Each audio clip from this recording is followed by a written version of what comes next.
current sister CERN 한국 딱 1,500억 달러만 투자하세요. 미국과 함께 바다를 지배하는 겁니다. 달콤한 말로 포장된 트럼프의 제안은 사실 200조 원을 내놓으라는 협박과 다름없었습니다.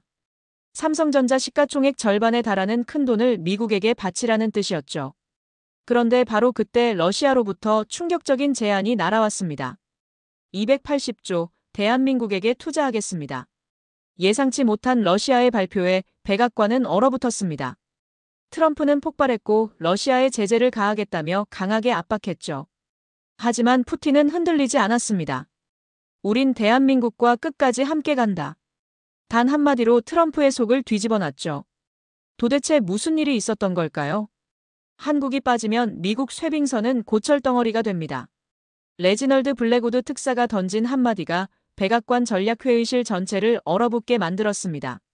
지금부터 그 놀라운 이야기를 들려드리겠습니다. 여러분의 좋아요와 구독은 가장 큰 응원이 됩니다. 안녕하세요. 저는 제이콥 카터입니다. 백악관 NSC 동아시아 전략 분석관으로 15년째 일하고 있고 그 전에는 국방부 부국장으로 7년간 근무했었죠. 2025년 9월 14일 오후 2시 회의실에는 15명의 고위 관료들이 모여 있었어요. 국방장관, 통상대표, 합참 해군참모차장, 그리고 대통령 경제보좌관까지 모두가 긴장한 표정으로 테이블을 둘러싸고 있었습니다. 마스카 프로젝트. 그러니까 미국 조선업을 다시 위대하게라는 거창한 이름의 협상이 막 시작되려는 순간이었죠. 테이블 중앙에는 1,500억 달러라는 숫자가 적힌 서류가 놓여 있었습니다. 한화로 약 200조 원이었어요. 미국이 한국에 요구하는 투자금이었죠. 옆에는 빼곡히 적힌 조건들이 있었습니다. 부품의 55% 미국산 의무 사용, 기술자료 사전 제출, 현지 고용 3만 명 보장. 읽으면 읽을수록 불편한 내용들이었어요. 카터, 한국 측 반응을 예측해 보시오. 블랙우드가 저를 지목했습니다. 트럼프 대통령의 최측근이자 이번 협상의 설계자였죠. 은발의 날카로운 눈빛, 그리고 특유의 거만한 미소를 띠고 있었습니다. 저는 준비한 보고서를 펼쳤어요. 한국은 세계 유일의 쇠빙 LNG선 건조 기술을 보유하고 있습니다. 영하 60도에서도 운항 가능한 아크7 등급 선박을 만들 수 있는 나라는 한국뿐이죠. 북극 항로용 특수 선박 시장의 80%를 점유하고 있습니다. 그래서요. 블랙우드가 팔짱을 끼며 물었어요. 한국 없이는 북극 항로 진출이 불가능하다는 뜻입니다. 제가 직설적으로 말했습니다. 사실 이미 답은 나와 있었어요. 미국이 보유한 쇠빙선은 고작 3척이었습니다. 폴라스타, 힐리, 그리고 아이브릭. 그것도 평균 선령이 40년이 넘는 노후 선박들이었죠. 폴라스타는 1976년에 건조된 화석 같은 배였고 힐리도 2000년대 초반 건조로 이미 한계를 보이고 있었습니다. 아이브릭은 그나마 최신이라고 하지만 민간 선박을 개조한 것이라 성능이 제한적이었어요. 반면 러시아는 어떤가요? 37척의 쇠빙선을 운용하고 있었습니다. 그중 5척은 원자력 추진 쇠빙선이었어요. 아르크티카 11르, 우랄, 야쿠티아, 추코트카. 각각 7만 5천 마력의 괴물들이었죠. 이미 러시아는 북극 항로의 실질적 지배자였습니다. 그래서 더욱 한국이 필요한 겁니다. 블랙우드가 테이블을 두드리며 말했어요. 1,500억 달러를 투자하는 대신 한국은 우리에게 북극 항로 진출권을 제공하게 될 겁니다. 새로운 쇠빙선 10척도 건조해 줄 거고요. 경제보좌관이 끼어들었습니다. 한국 조선소들이 최근 적자에 시달리고 있다는 정보가 있습니다. 이 제안을 거절할 수 없을 겁니다. 저는 고개를 저었어요. 이건 협력이 아니라 종속이었습니다. 하지만 회의실의 분위기는 이미 승리를 확신하는 듯했죠. 오후 4시 정각, 한국 측 협상단이 도착했습니다. 한지원 국방부 국장이 이끄는 5명의 팀이었어요. 한 국장은 50대 초반의 단단한 인상을 가진 여성이었습니다. 미국 MIT에서 해양공학 박사학위를 받고 해군 대령을 거쳐 국방부로 온 전문가였죠. 악수를 나누고 자리에 앉자마자 블랙우드가 서류를 건넸습니다. 우리의 제안입니다.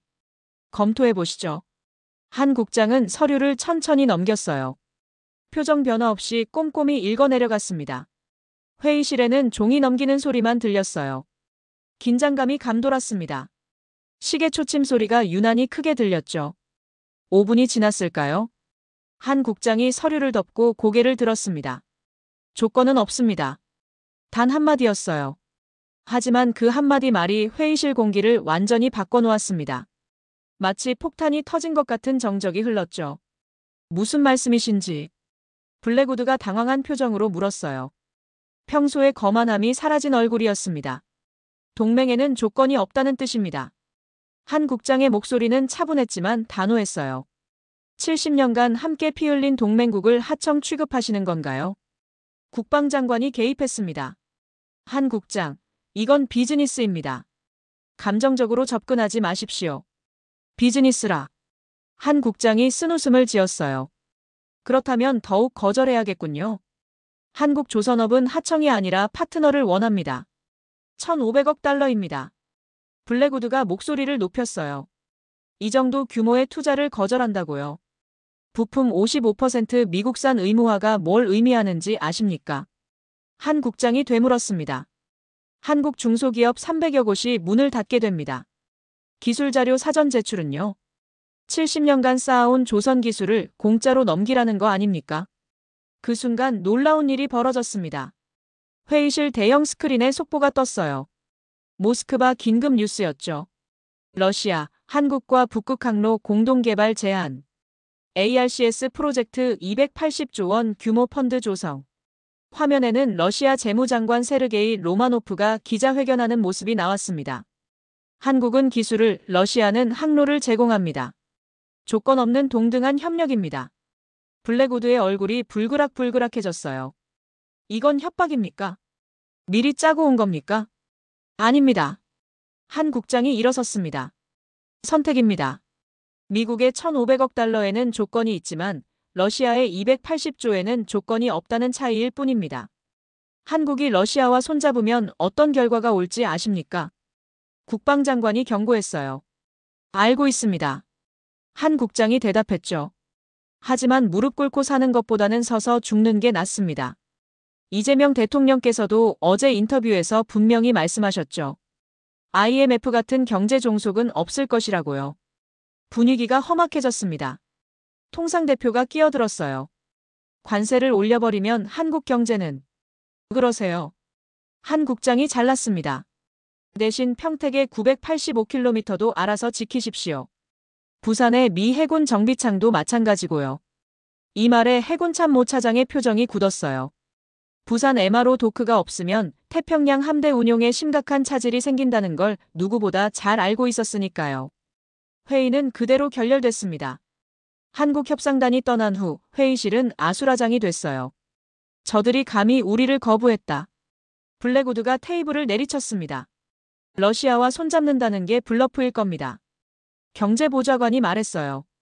하지만 저는 알고 있었습니다. 블러프가 아니라는 거요. 한국은 정말로 새로운 길을 선택한 겁니다.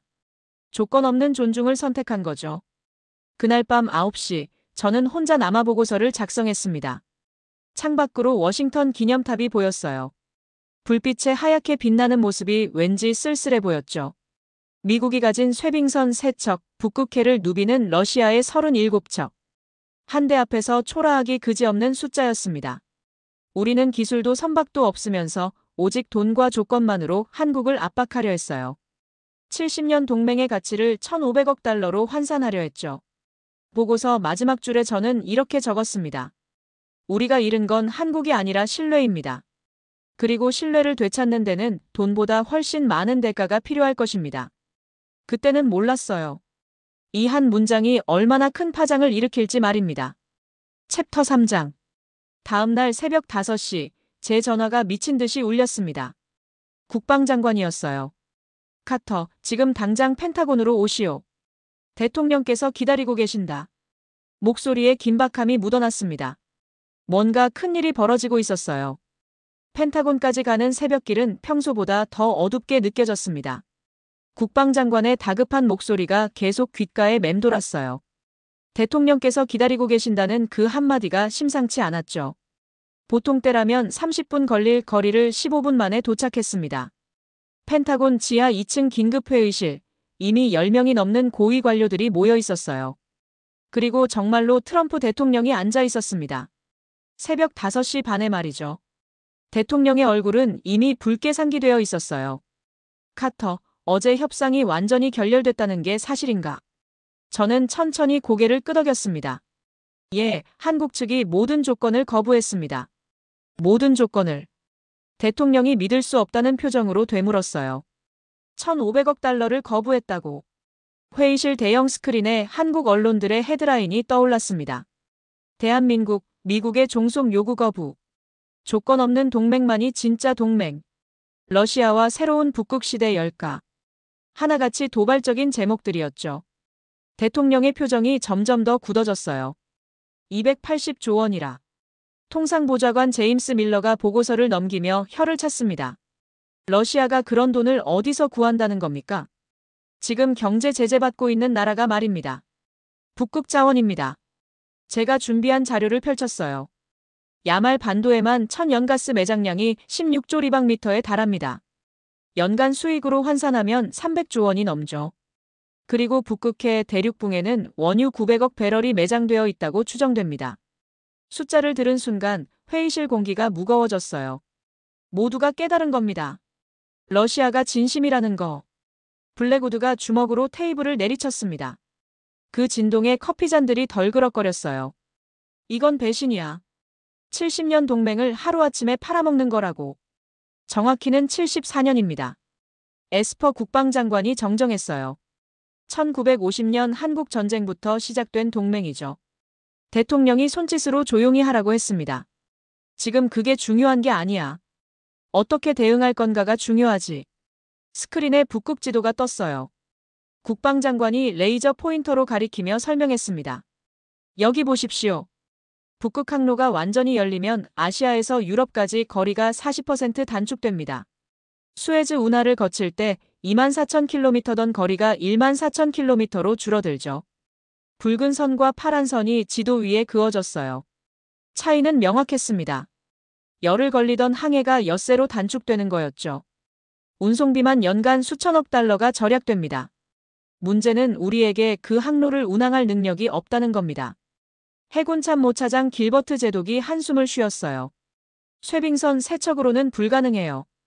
그것도 평균 설령 40년인 노후 선박들로는. 러시아는요? 대통령이 물었습니다. 37척입니다. 길버트 제독의 목소리가 작아졌어요. 그중 5척은 7만 5천 마력 원자력 쇠빙선이고요. 침묵이 흘렀습니다. 숫자가 모든 걸 말해주고 있었죠. 3척 대 37척. 이길 수 없는 상황이었어요. 오전 6시 반 NSA 국장이 황급히 들어왔습니다. 긴급 보고입니다. 러시아 통신망 감청 결과 한국 실무진이 이미 모스크바로 출발했습니다. 오늘 오후에 첫 회담이 열릴 예정입니다. 블랙우드가 벌떡 일어났어요. 의자가 뒤로 넘어갈 뻔했습니다. 당장 제재를 가해야 합니다. 관세 25%로는 부족해요. 50%, 아니 100%까지 올려버립시다. 그럼 우리도 타격을 입습니다. 제가 끼어들었어요. 모든 시선이 저에게 쏠렸죠. 무슨 소리야, 카터? 블랙우드가 날카롭게 물었습니다. 평택의 캠프 험프리스를 생각해 보십시오. 제가 일어서서 지도를 가리켰어요. 985km에 달하는 보급선이 끊기면 주한미군 28,000명이 고립됩니다. 그리고 F-35 부품의 30%, 패트리언 미사일 부품의 45%가 한국산입니다. 그래서 블랙우드가 비웃었어요. 우리가 한국 부품에 의존한다고. 천하의 미국이. 바로 그때 제 핸드폰이 울렸습니다. 군산기지에 있는 아들 마이클이었어요. 평소 같으면 회의 중에 전화를 받지 않겠지만 뭔가 불안한 예감이 들었죠. 잠시만요. 제가 전화를 받았습니다. 아버지, 큰일 났어요. 마이클의 목소리가 다급했어요. 한국 협력업체들이 부품 공급 중단을 통보했어요. MQ-9 드론 전대가 비행 중지 상태입니다. 스피커폰으로 전환하니 회의실 전체에 아들의 목소리가 울려 퍼졌습니다. 지금 정비병들이 난리예요. 한국 부품 없이는 정비가 불가능하대요. 리퍼 드론도 마찬가지고요. 전화를 끊자 회의실이 술렁거렸습니다. 방금 전까지의 강경한 분위기가 순식간에 불안으로 바뀌었어요. 이게 현실입니다. 제가 말했죠. 한국은 더 이상 예전의 한국이 아닙니다. 세계 5번째 방산 수출국이고 핵심 부품 기술을 가진 나라예요. 오전 8시, 상황은 더 복잡해졌습니다. CIA 동아시아 국장이 보고했어요. 중국도 움직이기 시작했습니다. 한국이 러시아와 손잡으면 중국도 합류할 가능성이 높습니다. 그럼 북극 항로는 완전히 그들의 것이 됩니다. 대통령의 얼굴이 어두워졌어요. 그럼 우리는 어떻게 되는 거야? 고립됩니다. 에스퍼 장관이 직설적으로 말했어요. 북극 항로에서 배제되면 유럽-아시아 무역에서 미국의 영향력이 급락할 겁니다. 주한미군을 철수시키면 어떻습니까? 누군가 제안했어요. 그럼 한국도 정신을 차리겠죠. 그건 자살행위입니다. 길버트 제독이 반대했습니다. 주한미군은 단순히 한국을 지키는 게 아닙니다. 중국과 러시아를 견제하는 전진기지예요. 철수하면 태평양 방어선이 하와이까지 후퇴합니다. 논쟁이 격화됐어요. 강경파는 압박을, 온건파는 대화를 주장했습니다. 대통령은 묵묵히 듣고만 있었죠. 오전 10시 CNN 속보가 터졌습니다. 한국 이재명 대통령 긴급 기자회견. 스크린에 이재명 대통령이 나타났어요. 차분하지만 단호한 목소리였습니다. 대한민국은 누구의 하청국가도 아닙니다. 우리는 대등한 파트너로서 존중받을 권리가 있습니다. 미국이 우리를 하청업체로 본다면 우리는 새로운 파트너를 찾을 수밖에 없습니다. 기자가 질문했어요. IMF 같은 경제 위기가 재발할 가능성은 없습니까? 없습니다. 이 대통령의 대답은 확고했죠. 오늘의 한국은 1997년의 한국이 아닙니다. 외환 보유고 4천억 달러, GDP 세계 10위, 반도체와 배터리 세계 1위. 우리는 충분히 혼자 설 수 있습니다. 블랙우드의 얼굴이 울그락불그락했어요. 저 오만한 건 우리입니다. 제가 끼어들었어요. 1,500억 달러로 한국의 자존심을 살 수 있다고 생각한 우리가요. 챕터 4장. 오후 2시 백악관 언론 브리핑에서 공식 발표가 있었습니다. 대변인의 목소리는 간경했어요. 미국은 한국의 비협조적 태도에 깊은 유감을 표명합니다. 필요시 모든 옵션을 검토할 것입니다. 하지만 이미 판은 기울어지고 있었어요. 오후 4시 모스크바에서 충격적인 장면이 전 세계로 중계됐습니다. 한국과 러시아 대표단이 악수하는 모습이었죠. 뒤쪽 스크린에는 북극 지도와 함께 ARCS, 북극항로 협력 시스템이라는 문구가 선명하게 보였습니다. 쇠빙 LNG선 60척 건조. 밀러가 자료를 읽으며 한숨을 쉬었어요. 북극 항만 인프라 구축, 극지 자원 공동 개발. 이건 완전히 새로운 동맹이야. 저녁 7시 상원 외교위원장이 긴급 성명을 발표했습니다. 한국과의 관계 악화는 미국의 국익에 치명적입니다. 즉각 대화를 재개해야 합니다. 하지만 백악관은 이미 다른 카드를 꺼내 들었어요. 내일 국방부 기자회견을 열겠습니다. 블랙우드가 차가운 미소를 지었죠. 주한미군 단계적 감축 계획을 발표할 겁니다. 그럼 한국도 현실을 깨닫겠죠. 저는 불길한 예감이 들었습니다. 이건 압박이 아니라 자충수였어요. 밤 11시 부산에서 또 다른 소식이 전해왔습니다. 미 해군 제7함대 소속 구축함 2척이 부산항 MRO 도크로 들어갔다는 거였어요. 정비 기간은 원래 2년이었는데 한국 기술진이 6개월로 단축시킬 수 있다고 했죠. 이게 무슨 의미인지 아십니까? 길버트 제독이 말했어요. 한국이 우리 해군력의 생명줄을 쥐고 있다는 뜻입니다. 새벽 2시가 되자 회의는 끝났지만 아무것도 결정되지 않았어요. 저는 사무실로 돌아와 보고서를 마무리했습니다. 우리는 힘으로 모든 걸 해결할 수 있다고 믿었다. 하지만 한국이 보여준 건 다른 것이었다. 존중받지 못하면 떠날 수 있다는 용기였다. 그리고 그 용기는 280조 원이라는 러시아의 러브콜로 보상받았다. 보고서 마지막에 이렇게 적었습니다. 압박의 끝은 굴복이 아니라 결별일 수도 있다. 우리가 잃은 건 한국이 아니라 74년의 신뢰다. 창밖으로 워싱턴의 새벽이 밝아오고 있었어요. 하지만 미국의 앞날은 어둡게만 느껴졌죠. 그때까지만 해도 부산에서 마주하게 될 충격적인 사건은 아무도 예상하지 못했습니다. 챕터 5장. 부산으로 가는 군용기 안에서 저는 계속 창밖을 내다봤습니다. 구름 아래로 동해가 펼쳐져 있었어요. 국방장관이 갑작스럽게 저를 부산으로 보낸 건 어제 저녁이었죠. 카터, 직접 가서 확인하고 와. 부산에서 무슨 일이 벌어지고 있는지 정확히 알아야겠어. 2025년 9월 20일 오전 9시 부산 MRO 도크에 도착했습니다. 정문에서부터 이상한 기운이 느껴졌어요. 평소보다 훨씬 많은 인원이 분주하게 움직이고 있었죠. 그리고 놀라운 광경이 펼쳐졌습니다. 거대한 도크 세 곳에 미 해군 함정들이 줄지어 있었어요. 알레이버크급 구축함 2척, 타이콘더로 가급 순양함 1척. 모두 설령 30년이 넘은 노후 함정들이었습니다. 그런데 뭔가 달랐어요. 죽어가던 고철 덩어리들이 새 생명을 얻고 있었죠. 제이콥 카터 분석관님이시죠. 한국 해군 소령이 다가왔습니다. 저는 김진호 소령입니다. 안내를 맡았습니다. 김 소령을 따라 도크 안으로 들어갔어요. 용접 불꽃이 사방에서 튀고 있었습니다. 수백 명의 기술자들이 일사불란하게 움직이고 있었죠. 놀라운 건 그들의 표정이었어요. 자부심이 가득했습니다. 저기 보이시나요? 김소령이 가리켰어요. USS 존 맥케인입니다.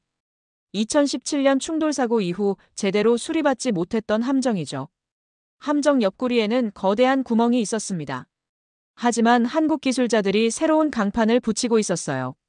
레이저 커팅 기술로 정밀하게 재단된 특수강이었죠. 두께 40mm, 한국 강도 500메가파스칼의 고강도 강판이었습니다. 원래 미국에서 수리하려면 얼마나 걸립니까? 제가 물었어요. 7년입니다. 충격적인 대답이 돌아왔죠. 부품 조달만 2년, 실제 수리에 5년이 걸려요. 하지만 여기서는 2년이면 충분합니다. 믿기 어려웠습니다. 7년이 2년으로. 그것도 더 완벽하게. 옆에서 작업하던 미군 정비병이 다가왔어요. 믿을 수 없죠. 저도 처음엔 그랬어요. 2등 병주 마르티네스였습니다. 한국 기술자들은 마치 예술가 같아요. 강철을 다루는 손길이 정말 섬세합니다. 바로 그때 굉음이 들렸어요. 도크 반대편에서 거대한 배 한 척이 물에 닿고 있었습니다. 선체에는 K폴라원이라는 이름이 선명했죠. 저게 뭡니까? 쇠빙 LNG선입니다. 김소령의 목소리에 자부심이 묻어났어요. 세계 최초로 영하 70도에서도 운항 가능한 아크7 플러스 등급이죠. K폴라원이 천천히 물 위로 떠올랐습니다. 18만 톤급 거대한 선체가 마치 고래처럼 우아했어요. 선수에는 특수 설계된 쇠빙 구조가 돋보였죠. 두께 3m 얼음을 깨고 나갈 수 있는 괴물이었습니다. 이중 선체 구조의 아지포드 추진 시스템. 김소령이 설명을 이어갔어요. 360도 회전이 가능한 추진기가 2개 달려 있습니다. 얼음 속에서도 자유자재로 방향을 바꿀 수 있죠. 시운전을 보시겠습니까? 김소령이 제안했어요. 관제탑으로 올라갔습니다. 거기엔 이미 수십 명의 외신 기자들이 있었어요. CNN, BBC, NHK. 전 세계가 이 순간을 주목하고 있었죠. 오전 10시 정각, K폴라원의 엔진이 울렸습니다. 출력을 높이자 거대한 물보라가 일었어요. 추진력 테스트였죠. 25,000마력 쌍발 엔진의 위력이 대단했습니다. 저 배 한 척이면 북극 항로를 연중 운항할 수 있습니다. 김소령이 설명했어요. 러시아가 원하는 게 바로 저겁니다. 미국도 마찬가지고요. 순간 깨달았습니다. 이게 진짜 힘이구나. 돈이 아니라 기술이, 압박이 아니라 실력이 진짜 힘이라는 거죠. 저기 오는 분이 마크 도널 대령입니다. 김소령이 가리켰어요. 미군 대령이 다가왔습니다. 주일 미 해군 사령부에서 파견 나온 사람이었죠. 얼굴이 상기되어 있었어요. 카터 분석관, 이걸 좀 보십시오. 도널 대령이 태블릿을 건넸습니다. 화면에는 충격적인 데이터가 있었어요. 미 해군 함정 297척의 정비 현황이었죠. 그중 80%가 긴급 정비가 필요한 상태였습니다. 미국 조선소에서 처리하려면 총 15년이 걸린다고 써 있었어요. 그런데 부산에서는 5년이면 전부 처리 가능합니다.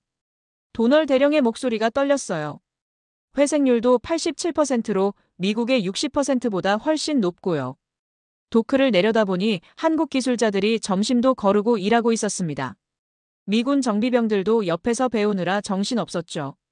언어는 달랐지만 손짓 발짓으로 소통하고 있었어요. 한 기술자가 미군 병사에게 용접 기술을 가르치는 모습이 인상적이었습니다. 마치 스승과 제자 같았어요. 이상하지 않습니까? 제가 도널 대령에게 물었습니다. 우리가 1,500억 달러로 압박하는 순간에도 한국은 우리 함정을 고쳐주고 있어요. 그게 동맹이니까요. 도널 대령의 대답이 묵직했습니다. 조건이 있는 건 거래지 동맹이 아니죠. 오후 2시 놀라운 장면이 연출됐습니다. K폴라원이 부산항을 빠져나가 실제 항해를 시작한 거예요. 목적지는 동해 먼바다였죠. 거기서 극한 기동 테스트를 한다고 했습니다. 헬기를 타고 따라갔어요.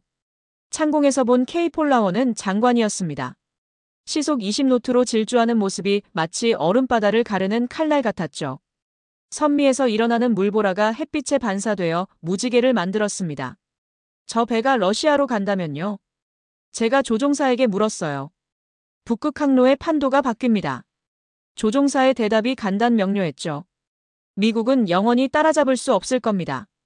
부산으로 돌아오는 길에 충격적인 뉴스를 들었습니다. 한국 정부가 공식 성명을 발표한 거예요.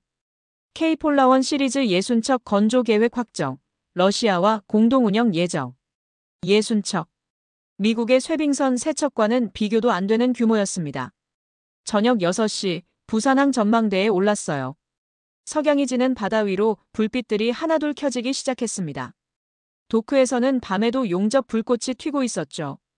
마치 별들이 지상에 내려온 것 같았어요. 저게 한국의 진짜 모습입니다. 김소령이 말했어요. 압박하면 굴복하는 게 아니라 더 강해지는 나라죠. 임진왜란도 그랬고 625도 그랬고 IMF도 그랬습니다. 마침 CNN 리포터가 생중계를 하고 있었습니다. 여기는 부산입니다. 미국이 1,500억 달러로 압박하는 동안 한국은 조용히 미래를 만들고 있었습니다. 저 불빛들이 증명하고 있습니다. 진짜 힘은 돈이 아니라 기술이라는 거. 밤 9시 워싱턴으로 돌아가는 비행기에 올랐습니다. 이륙하는 순간 창밖으로 부산의 야경이 펼쳐졌어요. 도크의 불빛들이 바다에 반사되어 2배로 빛나고 있었죠. 보고서를 쓰기 시작했어요. 부산에서 본 것은 단순한 조선소가 아니었다. 미래의 패권이 만들어지는 현장이었다. 한국은 미국의 압박의 말이 아닌 실력으로 답했다. 그들이 만든 K폴라원은 단순한 배가 아니다. 새로운 시대의 선언문이다. 핸드폰이 울렸습니다. 블랙우드였어요. 카터, 뭘 봤나? 진실을 봤습니다. 우리가 한국을 잃으면 태평양도 잃고 북극도 잃습니다. 전화 저편에서 한동안 침묵이 흘렀어요. 그리고 깊은 한숨 소리가 들렸죠. 보고서를 빨리 올려. 블랙우드의 목소리에는 이전의 거만함이 완전히 사라져 있었습니다. 불안함이 묻어났어요. 창밖으로 깜깜한 태평양이 보였어요. 저 아래 어딘가에서 K폴라원이 항해하고 있겠죠. 북극을 향한 첫걸음을 내디디면서 말입니다. 내일 워싱턴에서는 아마 난리가 날 겁니다. K폴라원의 성공적인 시운전 소식이 전해지면 의회가 가만히 있지 않을 테니까요. 그리고 마스카 협약서의 치명적인 조항들이 공개되면 그건 또 다른 폭풍의 시작일 겁니다. 챕터 6장. 워싱턴으로 돌아온 다음 날 아침 예상치 못한 일이 벌어졌습니다. 마스카 협약서 전문이 언론에 유출된 거예요. 2025년 9월 22일 오전 6시 뉴욕타임스가 일면에 터뜨렸죠. 미국 한국을 경제식민지로 만들려 했다. 제 사무실 전화가 미친 듯이 울렸어요. 블랙우드였습니다. 카터, 누가 유출한 거야? 목소리에 분노가 가득했죠. 저도 몰랐습니다. 하지만 이미 늦었어요. 협약서 전문이 인터넷에 퍼지고 있었죠. 트위터에서는 분당 10,000건씩 관련 트윗이 올라오고 있었습니다. 오전 8시 저는 CNN 생중계를 켰습니다. 서울 국회 외교통일위원회 청문회가 시작되고 있었어요. 한지원 국방부 국장이 증인석에 앉아 있었죠. 옆에는 두꺼운 서류 뭉치가 놓여 있었습니다. 오늘 공개된 마스카 협약서를 보셨습니까? 외통위원장이 물었습니다. 60대 초반의 노련한 정치인이었죠. 네, 봤습니다. 한 국장의 목소리는 차분했어요. 총 327페이지 검토했습니다. 부품의 55%를 미국산으로 의무화한다는 조항, 이게 말이 됩니까? 의원의 목소리가 높아졌습니다. 한 국장이 서류를 들어보였어요. 그래프와 도표가 빼곡했죠. 여기 분석 자료가 있습니다. 이 조항대로라면 한국 중소기업 317개사가 도산합니다. 일자리 8만 개가 사라지고요. 연관 산업까지 포함하면 피해 규모는 100조 원에 달합니다. 청문회장이 술렁거렸습니다. 기자들의 카메라 플래시가 쉴 새 없이 터졌어요. 더 충격적인 건 이겁니다. 한 국장이 다음 페이지를 넘겼어요. 기술자료 사전 제출 조항입니다. 모든 설계 도면, 공정 데이터, 심지어 영업 비밀까지 미국에 제공하라는 겁니다. 이건 산업 스파이 행위를 합법화하는 거예요. 그건 기술 강탈이잖아요. 야당 의원이 소리쳤습니다. 일제시대 수탈과 뭐가 다릅니까? 맞습니다. 한 국장이 고개를 끄덕였어요. 70년간 쌓아온 조선 기술을 공짜로 넘기라는 거죠. 우리 아버지 세대가 맨손으로 일군 기술을 말입니다. 바로 그때 제 컴퓨터에 긴급 이메일이 왔어요. 국무부 동아시아 담당관이었습니다. 한국 여론이 폭발했다. 시위대가 미국 대사관을 포위했다. 상황이 통제 불능이다. 화면을 서울로 돌렸습니다. 정말로 수천 명이 광화문 미국 대사관 앞에 모여 있었어요. 경제 종속 반대, 진정한 동맹을 원한다. 미국은 사과하라. 구호가 울려 퍼졌죠. 태극기와 함께 마스카 반대 피켓이 물결쳤습니다. 청문회로 다시 화면이 전환됐습니다. 여당 의원이 질문했어요. 현지 고용 3만 명 조항은 어떻습니까? 미국 실업자를 한국이 먹여 살리라는 겁니다. 한 국장의 대답이 직설적이었어요. 그것도 한국 세금으로요. 연간 3조 원이 미국으로 빠져나갑니다. 3만 명 평균 연봉을 1억 원으로 계산한 수치입니다. 충격적인 숫자였습니다. 청문회장이 다시 소란스러워졌어요. 또 있습니다. 한 국장이 문서를 더 꺼냈어요. 지적재산권 양도 조항입니다. 한국이 개발한 모든 신기술의 특허권을 미국과 공유하라는 내용이죠. 사실상 기술 주권을 포기하라는 겁니다. 이건 동맹이 아니라 착취입니다. 외통위원장이 테이블을 쳤습니다. 1997년 IMF보다 더 악랄한 조약이에요. 최소한 IMF는 돈이라도 빌려줬지. 이건 우리 돈으로 우리를 옥매는 거 아닙니까? 바로 그 순간 화면 하단에 속보가 떴습니다. 이재명 대통령 긴급 담화 예정. 오전 10시 정각. 대통령이 나타났어요. 청와대 브리핑룸이었습니다. 표정이 단호했죠. 국민 여러분, 마스카는 협력이 아니라 종속입니다. 대통령의 목소리가 울렸어요. 우리는 두 번 다시 IMF 같은 굴욕을 겪지 않을 것입니다. 우리 아버지 세대는 맨주먹으로 한강의 기적을 일궜습니다. 우리 세대는 그 유산을 지킬 의무가 있습니다. 그때 제 핸드폰이 울렸습니다. 펜타곤의 마크 에스퍼 국방장관이었어요. 카터, 큰일 났네. 의회가 완전히 뒤집어졌어. 전화를 끊고 미국 의회 중계를 켰습니다. 상원 외교위원회도 긴급 소집됐더군요. 민주당 반 메넨데스 의원이 발언하고 있었어요. 이 협약서를 누가 만들었습니까? 이건 동맹국을 대하는 방식이 아닙니다. 이건 19세기 식민지 조약입니다. 공화당 의원도 가세했습니다. 한국을 잃으면 중국을 견제할 방법이 없습니다. 북한 문제는 어떻게 할 겁니까? 누가 이런 멍청한 조건을 만들었죠? 블랙우드의 이름이 거론되기 시작했어요. 책임이 부러진 겁니다. 의원들이 하나둘씩 블랙우드를 비판하기 시작했죠. 정오가 되자 한국 국회에서 표결이 시작됐습니다. 마스카 거부 결의안, 찬성 298, 반대 0, 기권이 만장일치나 다름없는 압도적 거부였어요. 한국 역사상 이렇게 여야가 하나 된 적이 없었다고 합니다. 오후 2시 월스트리트도 반응했습니다. 한국 관련주가 모두 폭락했어요. 삼성전자 마이너스 8%, 현대중공업 마이너스 12%, SK하이닉스 마이너스 9%. 시장이 공포에 빠진 거죠. 다우지수도 800포인트 급락했습니다. IMF 위험지수가 상승하고 있습니다. 재무부 긴급 보고가 올라왔어요. 한국발 금융위기 가능성이 제기되고 있습니다. 원달러 환율이 1,400원을 돌파했습니다. 하지만 놀라운 반전이 일어났습니다. 오후 3시 러시아와 중국이 동시에 성명을 발표한 거예요. 마치 미리 준비한 것처럼 시간까지 맞춰서 말이죠. 한국과의 통화스와프 규모를 2배로 확대한다. 중국 인민은행 총재의 발표였습니다. 규모는 1,200억 달러였어요. 한국은 믿을 수 있는 파트너다. ARCS 펀드를 300조 원으로 증액한다. 러시아 재무장관 로마노프의 발표가 이어졌습니다. 추가로 에너지 자원을 30년간 고정 가격으로 공급하겠다. 순식간에 IMF 위험 지수가 다시 떨어졌어요. 원달러 환율도 안정을 찾았습니다. 오히려 한국이 새로운 경제 블록의 중심이 되고 있었죠.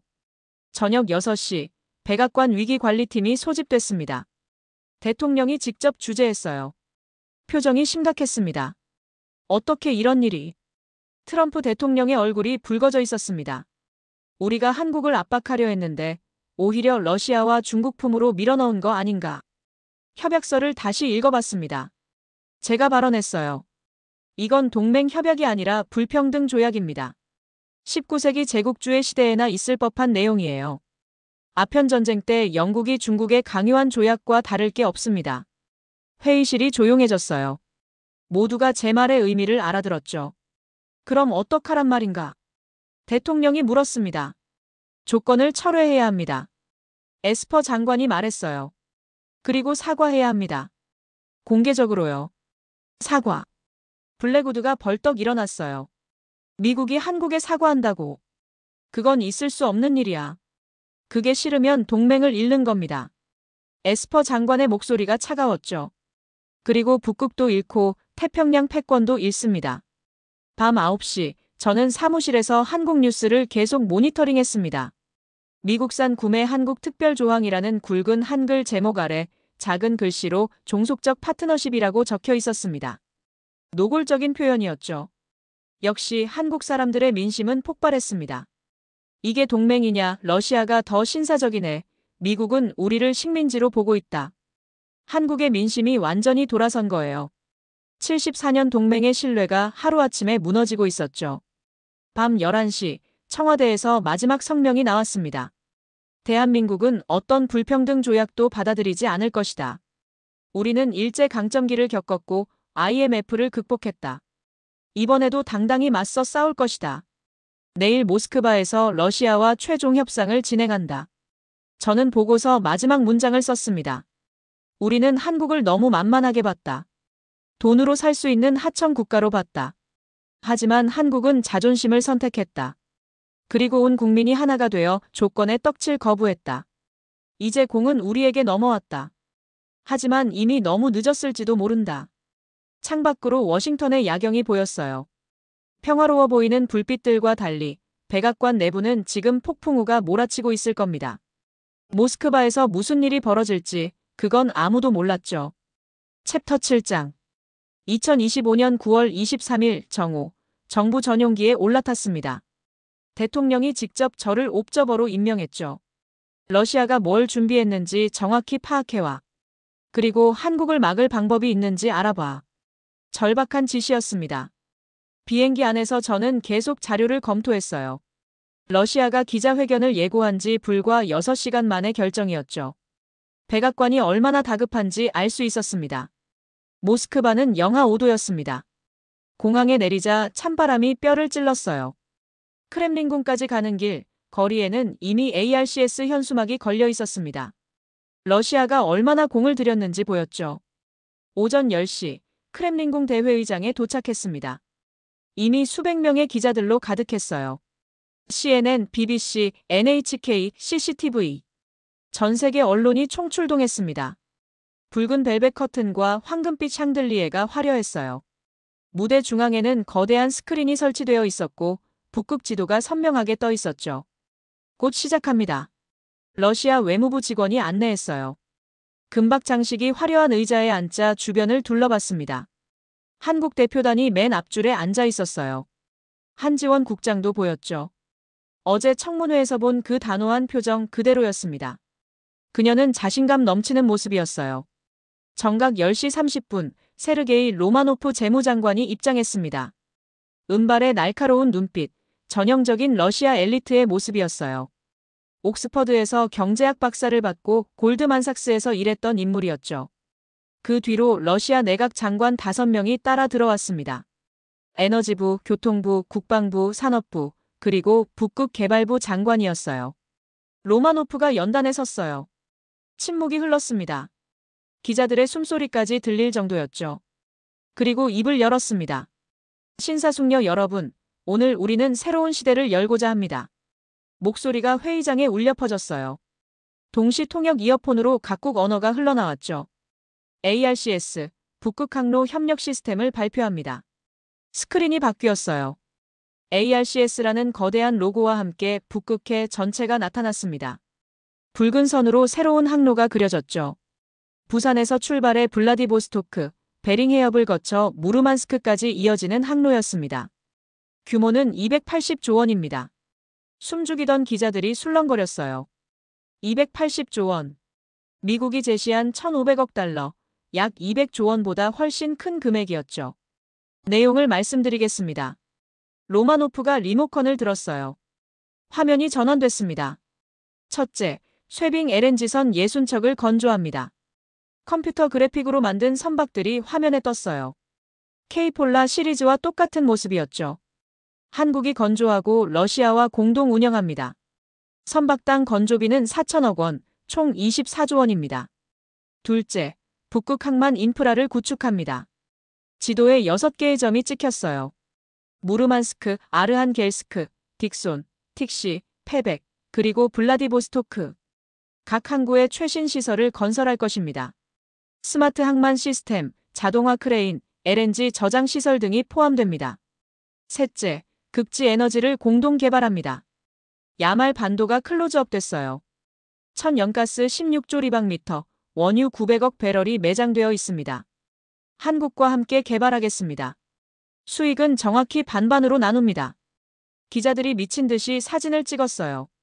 이건 단순한 협력이 아니었습니다. 새로운 경제블록의 탄생이었죠. 그리고 가장 중요한 것. 로마노프가 잠시 멈췄어요. 극적 효과를 노린 듯했죠. 회의장 전체가 숨을 죽였습니다. 조건이 없습니다. 웅성거림이 폭발했어요. 믿을 수 없다는 표정들이었죠. 미국처럼 부품 비율을 강요하지 않습니다. 기술 자료를 요구하지 않습니다. 일방적인 고용 조건도 없습니다. 로마노프의 목소리가 높아졌어요. 우리가 원하는 건 오직 하나, 파트너십입니다. 대등한 파트너십이죠. 북극개발부 장관 이반 쿠즈네초프가 일어났습니다. 러시아는 현재 쇠빙선 37척을 보유하고 있습니다. 화면에 러시아 쇠빙선단 사진이 떴어요. 거대한 원자력선들이 줄지어 있었죠. 하지만 LNG 운송 능력이 부족합니다. 한국의 기술이 필요한 이유죠. 에너지부 장관도 발언했어요. 30년간 천연가스를 고정 가격으로 공급하겠습니다. 연간 2천만 톤, 시세보다 30% 저렴하게요. 이건 파격적인 제안이었어요. 에너지 안보와 경제성을 동시에 보장하는 거였죠. 질문 받겠습니다. 로마노프가 말했어요. CNN 기자가 손을 들었습니다. 이렇게 큰 프로젝트를 조건 없이 진행한다는 게 가능합니까? 조건이 없다는 게 아닙니다. 로마노프가 미소 지었어요. 상호 존중이라는 조건이 있죠. 우리는 한국을 하청사가 아닌 동등한 파트너로 봅니다. BBC 기자가 질문했어요. 미국의 반응을 우려하지 않습니까? 미국도 참여할 수 있습니다. 놀라운 대답이었어요. ARCS는 배타적이지 않습니다. 열려 있습니다. 단, 모든 참여국을 존중한다는 전제하에요. 그때 한국 기자가 손을 들었어요. 한국에 대한 평가를 듣고 싶습니다. 로마노프의 표정이 진지해졌습니다. 한국은 세계 최고의 조선 기술을 가진 나라입니다. 목소리에 존경이 묻어났어요. 625전쟁의 폐허에서 일어나 세계 10위가 된 나라죠. 그런 나라를 하청 취급하는 건 어리석은 일입니다. 순간 제 옆에 있던 미국 기자가 중얼거렸어요. 우리를 완전히 겨냥한 거군. 정오가 되자 조인식이 시작됐습니다. 한국 대표단이 무대로 올라갔어요. 한지원 국장과 로마노프가 악수했습니다. 플래시가 터졌죠. 이제 서명하겠습니다. 두 사람이 서류에 사인했어요. ARCS 공동선 업문이었습니다. 그 순간 스크린에 새로운 이미지가 떴어요. 태극기와 러시아 3색기가 나란히 펄럭이고 그 아래 북극해를 가르는 K폴라원의 모습이었죠. 새로운 북극시대의 개막이라는 문구가 선명했습니다. 축하합니다. 로마노프가 한국말로 말했어요. 한지원 국장이 놀란 표정을 지었죠. 감사합니다. 한 국장이 러시아어로 답했습니다. 이번엔 로마노프가 놀랐어요. 두 사람이 웃었습니다. 서로를 존중하는 모습이었죠. 오후 2시 기자회견이 끝났지만 충격은 계속됐어요. 로이터 통신이 속보를 쳤습니다. 러시아와 한국, 새로운 축의 탄생. 제 핸드폰이 울렸습니다. 블랙우드였어요. 카터 망했어. 목소리가 떨리고 있었죠. 의회가 우리를 찢어 죽일 거야. 전화를 끊고 회의장을 나왔어요. 크렘린궁 광장에는 눈이 내리고 있었습니다. 하얀 눈 속에서 한국 대표단이 차에 오르고 있었어요. 한지원 국장과 눈이 마주쳤습니다. 그녀가 가볍게 고개를 숙였어요. 승리자의 여유였죠. 저는 즉시 보고서를 작성했습니다. 오늘 모스크바에서 세계 질서가 바뀌었다. 미국이 조건으로 압박하는 동안 러시아는 존중으로 다가갔다. 그리고 한국은 존중을 선택했다. 이제 북극의 열쇠는 워싱턴이 아닌 서울과 모스크바가 쥐게 됐다. 백악관은 지금쯤 발칵 뒤집어졌을 겁니다. 그리고 누군가는 반드시 책임을 져야 할 거예요. 챕터 8장. 모스크바에서 돌아온 다음 날 새벽 워싱턴은 이미 난리가 나 있었습니다. 2025년 9월 24일 오전 5시 제 핸드폰이 미친 듯이 울렸어요. 워싱턴 포스트 기자였습니다. 카터 분석관님, 국방부 내부 보고서 유출건에 대해 코멘트 좀 부탁드립니다. 무슨 소리인가 싶어 인터넷을 켰어요. 충격적인 헤드라인이 떠 있었습니다. 극비 보고서 유출, 주한미군 철수 시 미국 손실 28조 원. 보고서 전문이 공개되어 있었어요. 펜타곤 도장이 선명한 극비 문서였죠. 제목은 주한미군 철수 시나리오 비용 분석이었습니다. 작성자란에는 국방부 전략기획실이라고 적혀 있었고 극비 도장이 빨갛게 찍혀 있었어요. 급하게 백악관으로 향했어요. 새벽인데도 도로는 이미 기자들 차량으로 붐비고 있었습니다. 모두가 백악관으로 몰려가고 있었죠. 새벽 6시 브리핑룸은 이미 고위 관료들로 가득했습니다. 대통령, 국방장관, 국무장관, 경제보좌관, 안보보좌관. 모두의 표정이 어두웠죠. 커피를 든 손들이 미세하게 떨리고 있었어요. 누가 유출한 거야? 트럼프 대통령이 소리쳤어요. 테이블을 내리치는 소리가 방에 울렸습니다. 테이블 위에는 문제의 보고서가 놓여 있었고 빨간 펜으로 여기저기 밑줄이 그어져 있었죠. 에스퍼 국방장관이 보고서를 펼쳤어요. 손이 떨리는 게 보였습니다. 일단 내용부터 보시죠. 첫 페이지부터 충격적인 숫자들이 나열되어 있었습니다. 주한미군 28,000명 철수 비용 28조 원. 국방장관의 목소리가 떨렸어요. 장비 이송비 10조 원, 기지 재배치 비용 8조 원, 신규 기지 건설 10조 원. 그가 다음 줄을 읽었습니다. 평택 캠프 험프리스 대체 기지 건설에만 6조 원, 오산 공군기지 기능 이전에 4조 원. 경제보좌관 내리 커들로가 끼어들었습니다. 그것만이 아닙니다. 그가 다음 페이지를 넘겼어요. 재배치 기간 4년. 그동안 전력 공백으로 인한 안보 리스크는 계산 불가능합니다. 북한이 도발할 가능성 70%, 중국의 대만 침공 가능성 50%로 상승합니다. 4년이라고. 대통령의 얼굴이 창백해졌어요. 그 사이에 중국이 뭘 할지 모른다는 거 아닌가? 맞습니다.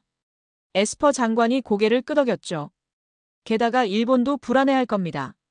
주일미군 철수 요구가 나올 수도 있어요. 그럼 추가로 30조 원이 더 필요합니다. 보고서의 다음 섹션은 더 충격적이었습니다. 마스카 프로젝트 실패 시 파급 효과라는 제목이었죠. 미국 내 조선소 3곳이 문을 닫게 됩니다. 커들로가 읽어 내려갔어요. 필라델피아 조선소, 샌디에이고, 나스코, 그리고 메인주 베스 아이언웍스. 일자리 5만 개가 사라집니다. 연관 산업까지 포함하면 15만 개예요. 그리고 이게 가장 큰 문제입니다. 국방장관이 스크린을 켰어요. 붉은색 그래프가 나타났습니다. 한국 없이는 태평양 함대 정비가 불가능합니다. 부산 MRO 도크를 대체할 시설이 없어요. 그래프는 충격적인 현실을 보여주고 있었어요. 미 해군 함정 297척 중 240척이 한국에서 정비받고 있었습니다. 80%가 넘는 비율이었죠. 특히 항공모함과 이지스 구축함 같은 핵심 전력의 90%가 한국에 의존하고 있었어요. 대체 시설을 건설하려면 대통령이 물었습니다. 최소 7조 원, 건설 기간 6년입니다. 국방장관의 대답이 절망적이었어요. 그것도 한국 수준의 기술력을 확보한다는 보장이 없습니다. 바로 그때 국무장관 마이크 폼페이오가 들어왔습니다. 숨이 가빴어요. 급하게 달려온 듯했죠. 각하, 더 큰 문제가 있습니다. 그가 새로운 보고서를 꺼냈어요. 한국의 러중 경제권 편입 시나리오. 한국이 러시아, 중국과 완전히 손잡으면. 폼페이오가 숨을 들이켰어요. 동아시아 질서가 완전히 뒤집힙니다. 미국은 아시아에서 고립될 수 있어요. 화면에 새로운 지도가 떴습니다. 한국, 러시아, 중국이 붉은색으로 연결되어 있었어요. 그리고 일본과 미국은 파란색으로 따로 떨어져 있었죠. 북한까지 붉은색 블록에 포함되어 있었습니다. 이게 현실이 되면 대통령의 목소리가 작아졌어요. 태평양 패권을 잃는 거군. 무거운 침묵이 흘렀습니다. 에어컨 소리만 희미하게 들렸어요. 그때 제가 손을 들었어요. 말씀드려도 될까요? 모든 시선이 저에게 쏠렸습니다. 저는 모스크바 현장을 직접 봤습니다. 제가 일어섰어요. 러시아와 한국의 협력은 이미 시작됐습니다. 되돌릴 수 없어요. 로마노프 장관과 한지원 국장이 서명하는 순간 새로운 시대가 열린 겁니다. 그럼 어떻게 하자는 거야? 블랙우드가 짜증스럽게 물었습니다. 인정해야 합니다. 제가 직설적으로 말했어요. 우리가 틀렸다는 거요. 한국은 하청 국가가 아니라 핵심 파트너입니다. 아니, 이제는 그 이상이에요. 한국 없이는 미국의 아시아 전략 자체가 불가능합니다. 회의실이 술렁거렸어요. 하지만 저는 계속했습니다. 보고서 결론 부분을 보십시오. 제가 마지막 페이지를 가리켰어요. 거기에는 제가 쓴 문장이 있었습니다. 우리가 잃은 것은 기술이 아니라 신뢰다. 신뢰는 돈으로 살 수 없고 압박으로 얻을 수 없다. 오직 존중으로만 회복할 수 있다. 대통령이 한참 동안 그 문장을 바라봤어요. 깊은 한숨을 쉬었죠.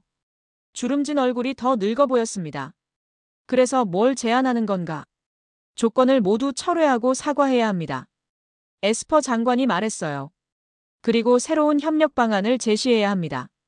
조건 없는 대등한 협력이요. 미국이 먼저 고개를 숙인다고. 블랙우드가 반발했어요. 아닙니다. 폼페이오가 끼어들었죠. 잘못을 인정하는 겁니다. 그게 진정한 강대국의 자세예요. 실수를 인정할 줄 아는 용기가 진짜 힘입니다. 오전 9시 CNN에서 속보가 나왔습니다.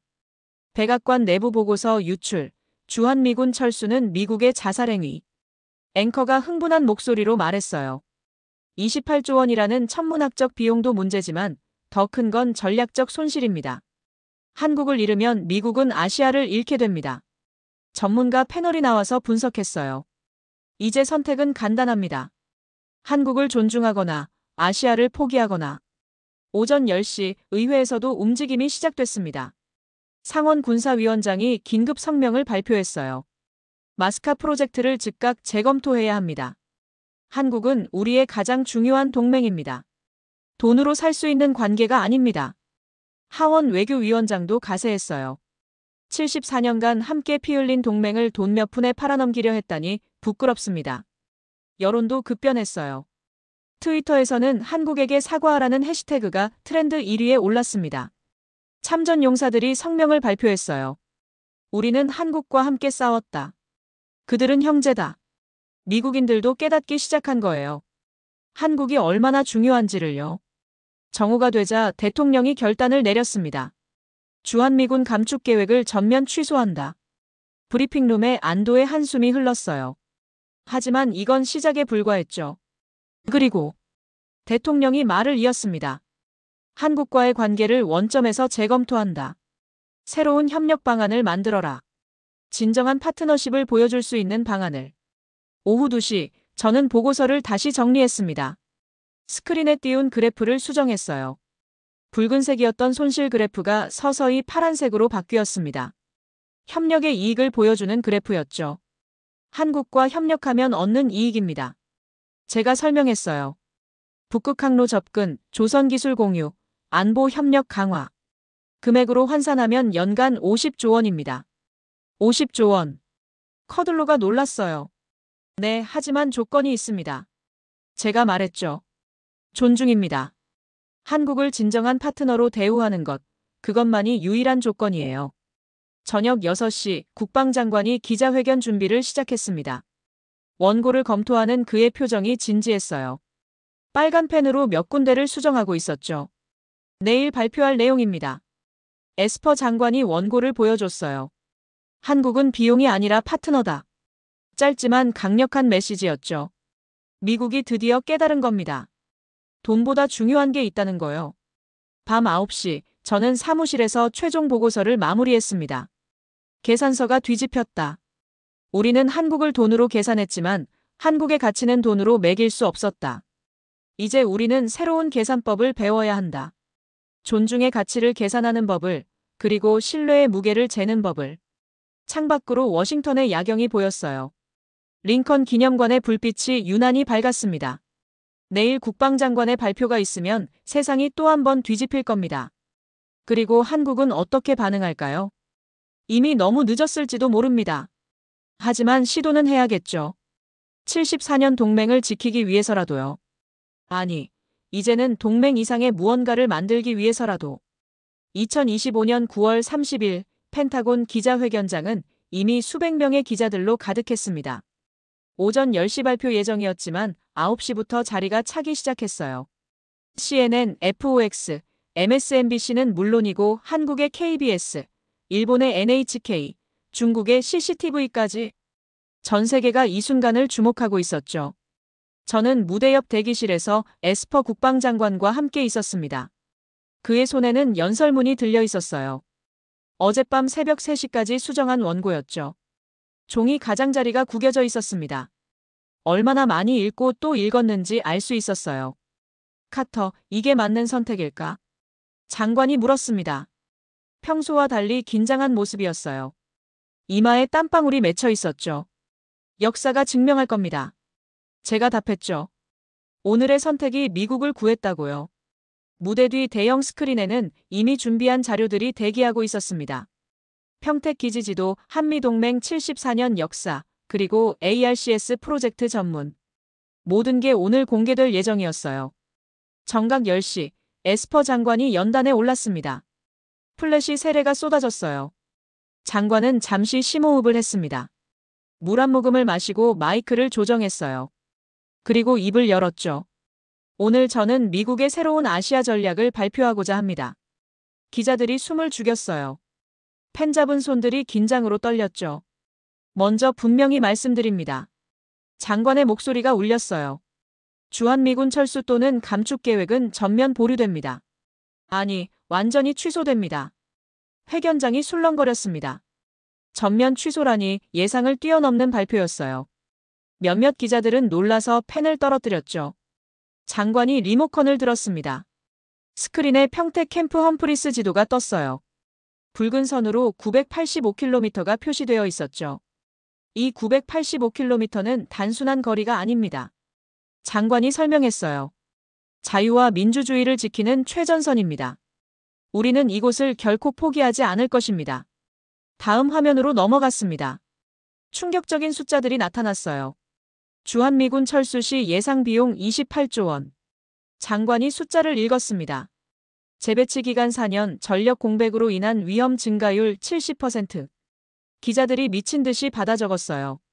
이런 구체적인 수치가 공개된 건 처음이었죠. 하지만 더 중요한 건 이겁니다. 장관이 목소리를 높였어요. 스크린에 새로운 문구가 떴습니다. 한국은 비용이 아니라 파트너다. 우리는 큰 실수를 했습니다. 장관의 고백이 시작됐어요. 한국을 거래의 대상으로 봤습니다.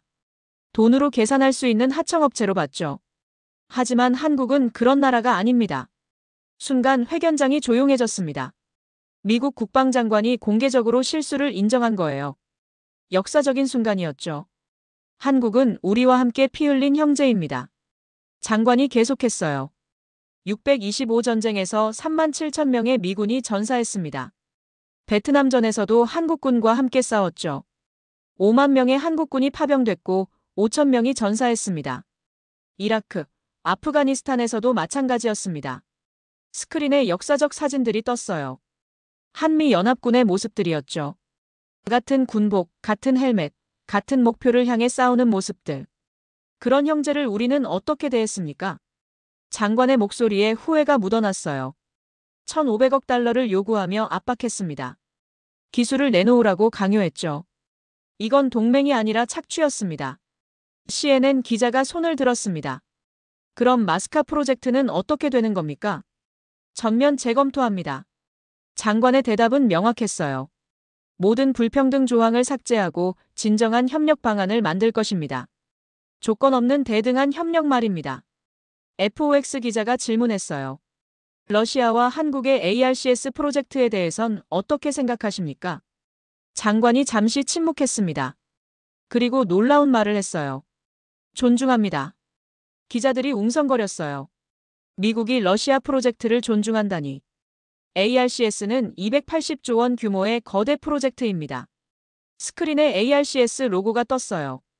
러시아는 한국을 존중했고 한국은 그에 응답했습니다. 우리도 배워야 합니다. 한국 기자가 손을 들었어요. 한국 정부에 전하고 싶은 메시지가 있습니까? 장관이 카메라를 정면으로 바라봤습니다. 마치 한국 국민들에게 직접 말하는 것처럼요. 잠시 눈을 감았다가 뜨더니 천천히 말하기 시작했습니다.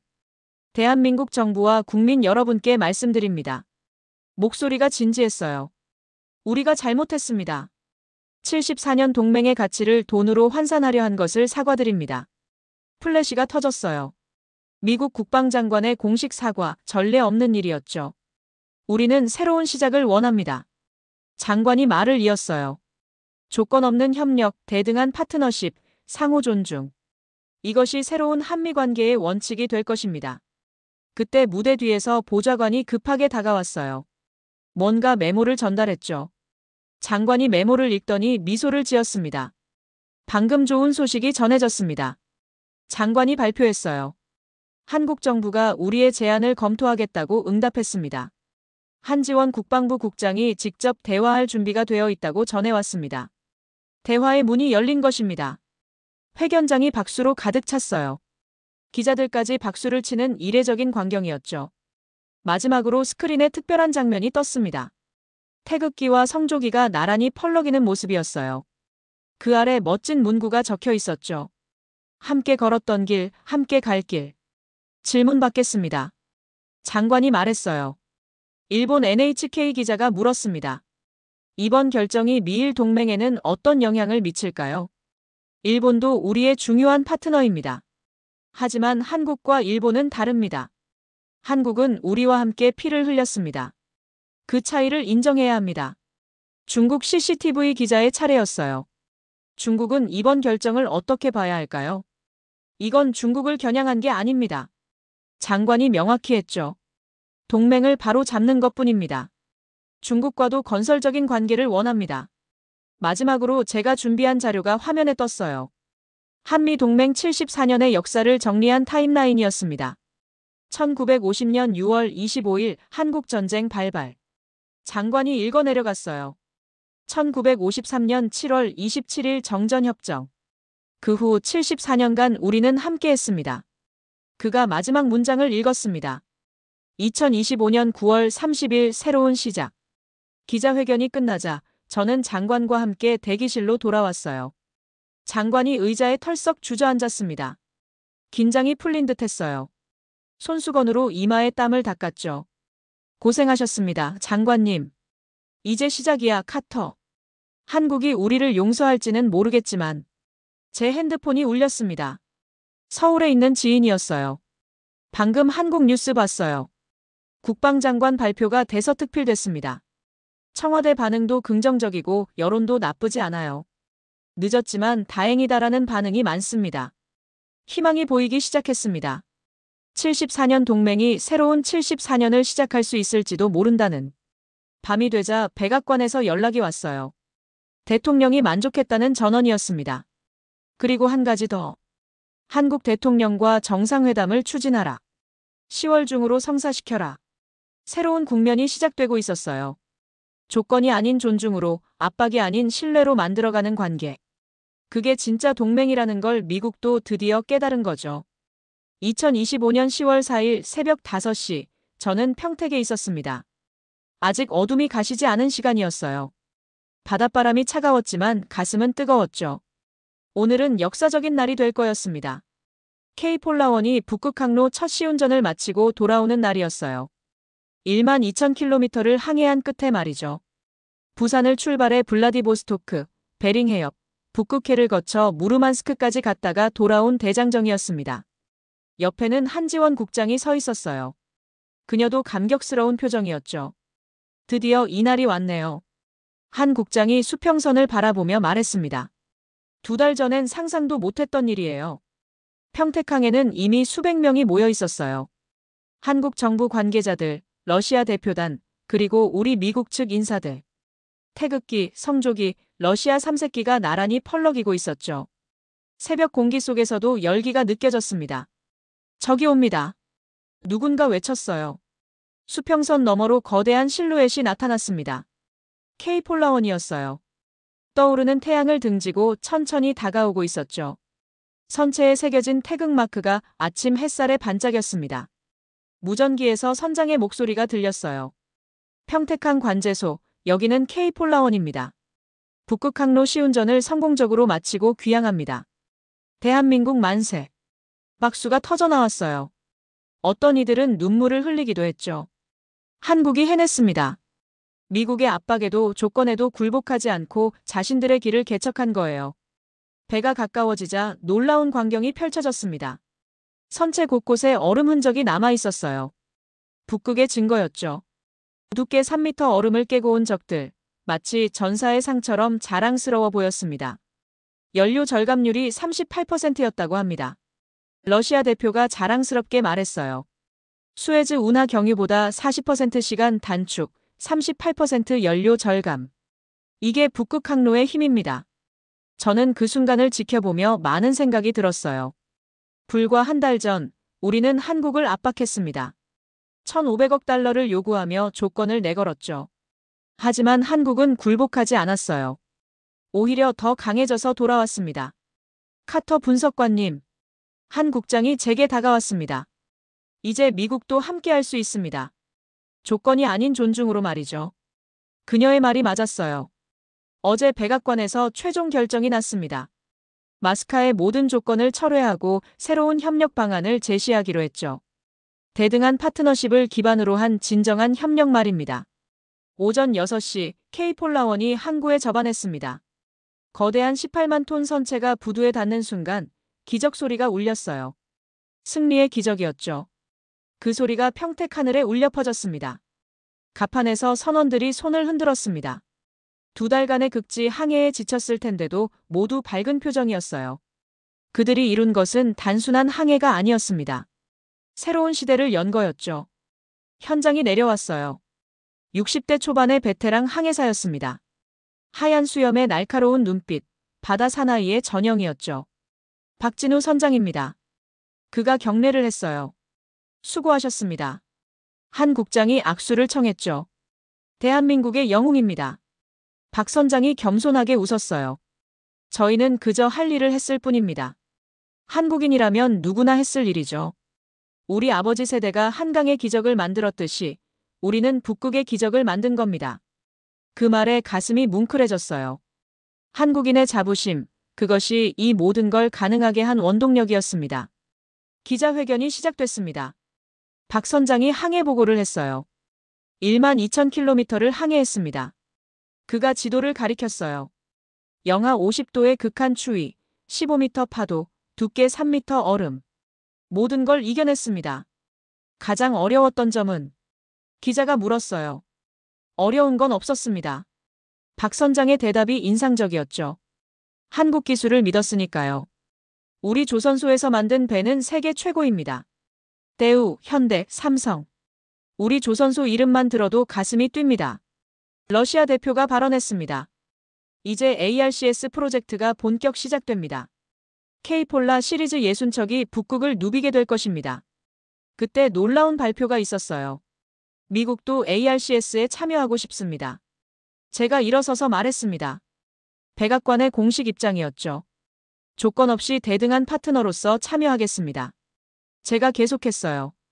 우리가 늦게 깨달았지만 이제라도 함께하고 싶습니다. 한국과 러시아가 보여준 길을 따라가고 싶습니다. 한 국장과 러시아 대표가 서로를 바라봤어요. 잠시 침묵이 흘렀습니다. 그리고 두 사람이 동시에 고개를 끄덕였죠. 환영합니다. 한 국장이 말했어요. 하지만 원칙은 지켜야 합니다. 상호 존중, 대등한 협력. 이것만 지킨다면 누구나 참여할 수 있습니다. 저는 그 순간 깨달았어요. 북극의 문을 연 것은 쇠빙선이 아니었습니다. 기술도 돈도 아니었어요. 존중이었습니다. 서로를 인정하고 존중하는 마음이 얼어붙은 바다를 녹인 거였죠. 오전 9시 환영 행사가 열렸습니다. 평택시장이 축사를 했어요. 오늘은 역사적인 날입니다. 시장의 목소리가 울렸습니다. 대한민국이 스스로의 힘으로 새로운 길을 연 날입니다. 그 어떤 압박에도 굴복하지 않고 당당히 일어선 날입니다. 그때 하늘에서 전투기 편대가 지나갔어요. 한국 공군 블랙이글스였습니다. 태극 마크를 그리며 축하 비행을 하고 있었죠. 굉음과 함께 오색 연기가 하늘을 수놓았습니다. 점심 무렵 한 국장과 함께 K폴라원을 둘러봤습니다. 브리지에 올라가 계기판을 보니 놀라웠어요. 모든 게 최첨단이었습니다. 한글로 표시된 계기판이 자랑스러워 보였죠. 이 기술을 미국이 1,500억 달러에 사려고 했다니. 제가 한숨을 쉬었어요. 정말 어리석었습니다. 기술은 돈으로 살 수 없어요. 한 국장이 말했죠. 기술 뒤에는 사람이 있고 자부심이 있습니다. 그걸 돈으로 계산할 순 없죠. 오후가 되자 평택항은 축제 분위기였어요. 시민들이 모여들어 K폴라원을 구경했습니다. 아이들은 태극기와 러시아기를 들고 환호했죠. 미국 국기를 든 사람들도 있었어요. 한 노인이 제게 다가왔습니다. 저는 625 참전 용사입니다. 떨리는 목소리로 말했어요. 미군과 함께 싸웠죠. 오늘 이 광경을 보니 진짜 동맹이 뭔지 알 것 같습니다. 저는 이 모든 걸 지켜보며 회고록 마지막 장을 마음속으로 정리했습니다. 한국은 굴복하지 않는 나라였다. 일제강점기에도 625 전쟁에도 IMF 위기에도 굴복하지 않았다. 그리고 이번에도 마찬가지였다. 미국의 1,500억 달러 압박에도 굴복하지 않았다. 오히려 더 강해져서 돌아왔다. 저녁 무렵 석양이 평택을 붉게 물들였어요. K폴라원의 선체가 황금빛으로 빛났습니다. 마치 승리의 트로피 같았죠. 카터. 한 국장이 제게 다가왔어요. 이제 진짜 동맹이 시작되는 거겠죠. 네, 그렇습니다. 제가 답했어요. 조건이 아닌 신뢰로, 압박이 아닌 존중으로 만드는 동맹. 그게 진짜 동맹입니다. 밤이 되자 평택의 불꽃놀이가 시작됐어요. 하늘에 태극 문양과 성조기, 러시아 삼색기가 그려졌습니다. 그리고 마지막으로 존중이라는 글자가 떴어요. 그것이 모든 것의 답이었습니다. 저는 귀국을 앞두고 마지막 보고서를 썼습니다. 북극의 문을 연 것은 쇠빙선이 아니라 존중이었다. 한국은 굴복하지 않는 나라였고 미국은 그것을 늦게나마 인정했다. 이제 새로운 74년이 시작된다. 조건이 아닌 존중의 74년이. K폴라원의 기적 소리가 다시 울렸어요. 내일이면 두 번째 배가 북극으로 떠난다고 했습니다. 이번엔 미국 기술자들도 함께 탄다고 하더군요. 배우기 위해서, 그리고 협력하기 위해서. 평택의 불빛들이 바다에 반사되어 별처럼 빛났습니다. 새로운 시대의 시작을 축하하듯이 말이죠. 한국은 증명했습니다. 작은 나라도 큰 나라 앞에서 당당할 수 있다는 걸. 그것이 진정한 힘이라는 거요. 대한민국이 잘하고 있다고 생각하신다면 한국 최고. 대한민국이 아직 멀었다고 생각하신다면 한국 힘내라. 여러분의 생각을 댓글로 남겨주세요.